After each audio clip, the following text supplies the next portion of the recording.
टूटा हुआ बर्तन, power of positive attitude. Bharat में एक जलवाहक के पास दो बड़े बर्तन होते हैं।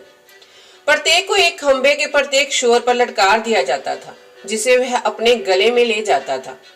एक बर्तन में दरार थी और जबकि दूसरा बर्तन परिपूर्ण था और हमेशा एक पूरा हिस्सा देता था। जलधारा से स्वामी के घर तक की लंबी पैदल यात्रा के अंत में फटा हुआ बर्तन केवल आधा ही भरा हुआ होता था। पूरे 2 साल तक ये रोज चलता रहा और वाहक अपने मालिक के घर में पानी से बड़े 1.5 बर्तन ही पहुंचाता था। बेशक सही बर्तन को अपनी उपलब्धियों पर गर्व था, जो उस अंत तक परिपूर्ण था जिसके लिए इसे बनाया गया था, लेकिन बेचारा टूटा हुआ बर्तन अपनी अपूर्णता पर शर्मिंदा था और दुखी था कि वह जो करने के लिए बनाया गया है उसका केवल आधा ही पूरा कर पाया। 2 साल के बाद इसे एक कड़वी विफलता माना गया। इसने एक दिन जलधारा से बात की, मैं अपने आप पर शर्मिंदा हूँ और मैं आपसे माफी मांगना चाहता हूँ। वाहक ने पूछा, क्यों? आपको किस बात पर शर्म आती है? मैं इन पिछले 2 वर्षों से केवल अपना आधा भार देने में सक्षम हूँ, क्योंकि मेरी बाजू की इस दरार के कारण तुम्हारे स्वामी के घर तक पानी का रिसाव हो रहा है। मेरी खामियों के कारण आपको ये सब काम करना है और आपको अपने प्रयासों का पूरा मूल्य नहीं मिलता है, पॉट ने कहा। जलवाहक को पुराने टूटे हुए बर्तन पर दया आई और उसने अपनी करुणा में कहा, जैसे ही हम मालिक के घर लौटते हैं, मैं चाहता हूँ कि आप रास्ते में सुंदर फूलों को देखें।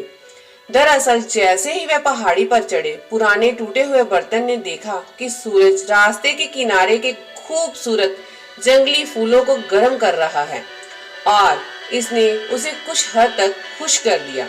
लेकिन पगडंडी के अंत में यह अभी भी बुरा महसूस कर रहा था, क्योंकि इसने अपना आधा भार लीक कर दिया था और इसलिए इसने फिर से अपनी विफलता के लिए वाहक से माफी मांगी। ढोने वाले ने घड़े से कहा, क्या तुमने देखा कि तुम्हारे रास्ते में सिर्फ तुम्हारी तरफ फूल थे, लेकिन दूसरे गमले की तरफ नहीं? ऐसा इसलिए क्योंकि मैं हमेशा तुम्हारे दोष के बारे में जानता था और मैंने इसका फायदा उठाया। पथ के अपने किनारे पर फूल के बीज लगा दिए और हर दिन जब हम धारा से वापस चलते हैं तो आपने उन्हें पानी पिलाया है। 2 साल में अपने मालिक की मेज को सजाने के लिए इन खूबसूरत फूलों को चुन पा रहा हूँ।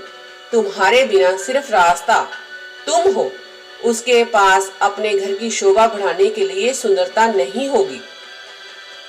हम में से प्रत्येक की अपनी अनूठी खामियां हैं। हम सब टूटे हुए बर्तन हैं।